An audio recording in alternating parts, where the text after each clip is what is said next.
Welcome to the Experience Matters podcast with your host, Kent Clothier Sr., and your co-host, Kevin Hommel. Hello, everyone. Welcome to, I believe this is am I okay, Kevin, saying the 10th edition of Experience Matters podcast? Episode 10. Welcome, everyone, today. I think we have a exciting episode for you today, and as always, welcome by my host, Kevin Hommel. Kevin, say hello. Good afternoon, everybody. Mm-hmm. So on our 10th edition, I think I need to introduce a couple of people that I haven't recognized that are technical producer, JJ, that sits in the room with us. Thank you, JJ, for all you do. And Ethan, that takes care of all our photography and video now that we're doing this on video. Thank you, Ethan. So, Kevin, what we got planned today? I know you got a couple questions. We started a new format today. I think I'm going to take a couple questions and go from there. Is that right? Yep. So the last few episodes, we've taken questions from our audience and listeners and subscribers. Today's theme is mindset, playing off of the last theme of fear and risk. And the three questions we have today, one of them actually came from inside our company, so it'll be a good one. You have a lot of the company reading Jesse Itzler's book, where he invited the SEAL in, and the guy who was already successful, millionaire, lots of business success, the mindset to hire this SEAL to come into his house and live with him for 30 days and really just even help him get better. So the first question then is, what stuck out to you in that book that caused you to have our team to read it? Oh, very good. So the book you're talking about is? Yeah, Jesse Itzler, and I think the title is Living with a SEAL. Living with a SEAL, Jesse Itzler, and the SEAL whose name is David Goggins. And so I came upon the book out in Phoenix a couple of weeks ago at one of Kent Jr.'s events in Scottsdale. And in fact, Jesse Itzler was speaking right after me at Kent's Scale and Summit event recently in Scottsdale. And so I took the next couple of days after that to read the book. And then, of course, Kent was telling me about how great a job that Jesse did at his event talking, and the great story about inviting a SEAL, a Navy SEAL, to come live with him and train on this intense physical fitness mission they were on. And I was just fascinated by the story. And the more I got into the book, I really couldn't turn it down or put it down. And it came about mindset and things that you can do that you don't really think you can do. So I came back with the idea of getting some of our people to start reading it and seeing what the interest is, and then kind of gauge people by myself. I couldn't put it down for 24, 48 hours, and I felt like if somebody had to put it down and they really weren't engaged with the book, they didn't really get the message, because it's not for everyone. The book is not for everyone. And the bottom line is David Goggins is probably the toughest man on the planet after you read the book. It's just insane what he does. And then later come to find out that Chris, my son, who just ran 61 miles in the ultra marathon down in Key West, he was involved with Jesse. And since then, we've invited him to come to our next event for Memphis Invest and speak, and I think Jesse is coming to that event. But really, for me, on getting our team involved in it will give me some insights to some other people in our company and their type of mindset, seeing if people can step out of their comfort zone a little bit, and really about, in the end, the book comes back to telling you that we can all do more than we really think we can. So without spilling too much of the book, I'll just kind of leave it there. But anytime we can come up with something that'll be better for our people and look at their mindset and some of the things that they think they can do and they think they can't do. When you read this story and realize that most of us, or probably all of us, can really do more than we really think we can. Good. So when Jesse sees book sales go up, he needs to give you a little thank you note. Well, I don't know if we'll help him. He might sell one more. Right? I know we bought 4 or 5 of them here. So yeah, Living with a Seal, 31 Days, Training with the Toughest Man on the Planet, I think is the subtitle. So he's a bad dude, man, to be able to do that. So you got the book. Your first thought was, I'll give it to some people in the company, and one, just so they can see what kind of mindset it takes to not psych yourself out, to not let your brain get in the way of the things you can accomplish, but then also sort of as a test to see who would really read it without putting it down, which is just another little insight into how you're wired. Yeah, and that's, yeah. But if it takes you, and I threw out 48 hours, if it takes somebody longer than 48 hours, once you get into that book, and it's an easy read, and when you start reading the story, and it's 31 days that David lived with Jesse, and they talk about the training and everything, and it's really quite funny. It's a little salty in some areas, but it's really, really funny, and the message is there, again, that we can all do more than we really think we can. So, gotcha. Good. All right, question 2, on the same theme of mindset, describe the entrepreneur mindset in as simple terms as you can. So the people out there listening that are entrepreneurs running their own business, just trying to see if they've got what it takes. Obviously, we believe they do have what it takes, and part of that mindset is making sure that you know you're capable of more than you really think you are. But back to the question, describe the entrepreneur mindset in as simple terms as you can. Well, an entrepreneur, and sometimes I don't really like to be put in that class, but I guess I am, is drawn to opportunities, is drawn to creating value, innovation. One of the big things for me is generational wealth, details, processes, and vision. Those are the things to me that are the basis and the foundation of an entrepreneur. And what you don't know, and I didn't put leadership in there because when you first become an entrepreneur, you may not be leading anybody except yourself. So that's certainly something that comes down the road after you've developed the opportunity and you've had the vision and you've created the value, and now you start building the team to scale your vision. And then your leadership skills are going to come in and be tested, and to see if you can really lead a business and scale a business and create a culture where people will listen to you and follow you and help you build and scale the business. So at the core of that, the first word you said was opportunity. So really starts with seeing opportunity. Well, it starts with seeing and recognizing, and as we've talked before about getting past that fear and stepping out. And I said a few minutes ago, getting out of your comfort zone and getting into something that you may not think you can be able to do, but you have to have, again, some of those things that I mentioned: vision.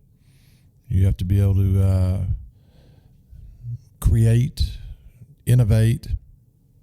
All of those things are important on setting the foundation for an entrepreneur. And sustain, because really every ministry or business or really anything that exists is probably created out of somebody's vision for, well, there's a problem and I think I have a solution for it. Certainly. So then sustaining that after you get it up and running is probably the hardest part.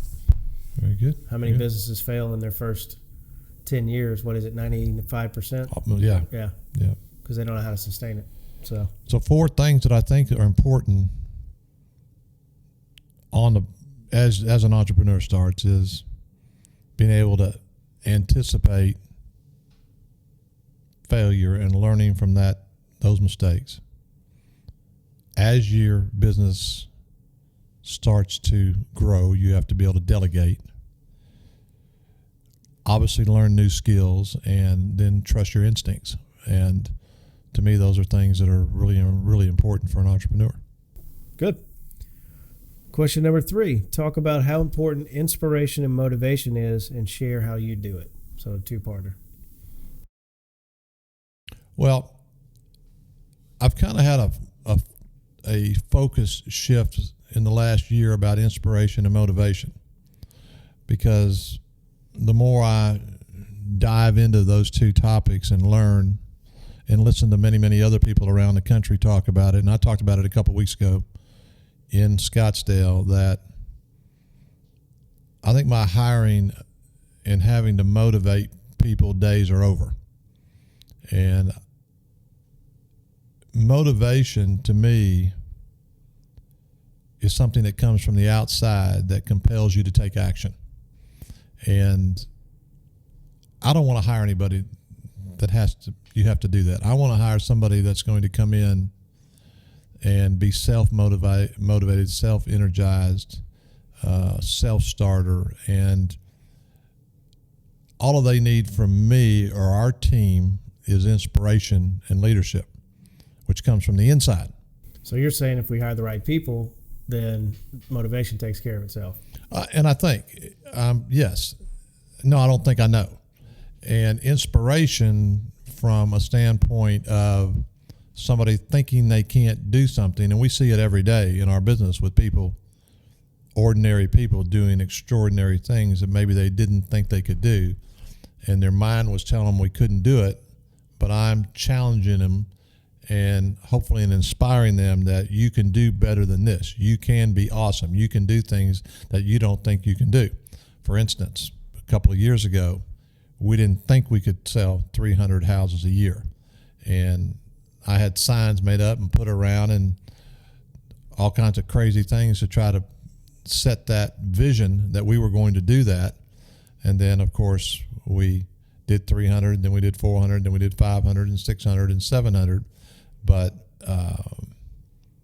it's a lot about inspiring people to do things they don't think they can do. And I have a lot of different ways that I do that. And sometimes people think that I'm kind of out there, but there's a method to my madness sometimes about dealing with different people, about how they can do unbelievable things. But you have to show them that they can do it. You have to be there to assist them, and you have to inspire them and let them know that you believe in them. You know they can do it. You expect them to do it, and you're going to hold them accountable to do it, but only after you show them how to do it and you inspire them enough to know that they can go do it, and then sit back and watch them go do amazing things.